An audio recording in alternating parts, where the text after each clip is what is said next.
నమస్కారం. నా పేరు శ్రీరామ్ శర్మ.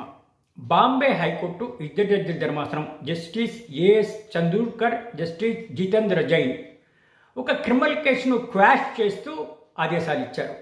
వివరాల్లోకి వెళ్తే కంప్లైనెంటు సబార్డినేట్ కోర్ట్స్లో జడ్జిగా పనిచేస్తున్నారు. ఆవిడకి రీసెంట్గా వివాహం జరిగింది.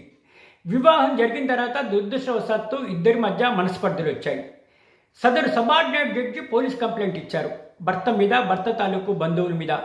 నా భర్త డౌరీ హెరాస్మెంట్ చేస్తున్నాడు, వాళ్ళ బంధువులు దానికి సహాయపడుతున్నారు, కాబట్టి క్రిమినల్ కేసు రిజిస్టర్ చేయండి అంటే సదరు సబార్డినేట్ కోర్టు జడ్జి గారు ఇచ్చిన కంప్లైంట్ని ఆధారంగా పోలీసు వాళ్ళు భర్త మీద, భర్త తాలూకు బంధువుల మీద section 498A IPC section 3 and 4 dowry prohibition యాక్ట్ని అనుసరించి క్రిమినల్ కేసు ఫైల్ చేశారు.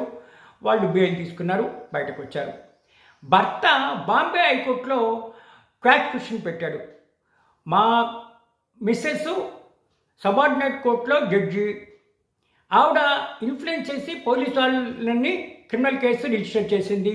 మేము నిర్దోషులము, కేవలము ఆమె పదవిని అడ్డు పెట్టుకుని మా మీద క్రిమినల్ కేసు వేసింది కాబట్టి మేము అమాయకులం కాబట్టి క్వాష్ చేయండి అని అంటే, ఇది ఇద్దరు జడ్జిల ధర్మాసనము క్షుణ్ణంగా పరిశీలించి ఇరుపక్షాల వాదనలు విని కరెక్టే, మిస్యూజ్ ఆఫ్ పవరు, సదరు సబార్డినేట్ జడ్జి గారు పోలీసు వాళ్ళని ఇన్ఫ్లుయెన్స్ చేసి ఇటువంటి కేసు ఫైల్ చేశారు కాబట్టి ఇది వీళ్ళు నిర్దోషులు అని క్వాష్ చేయడం జరిగింది.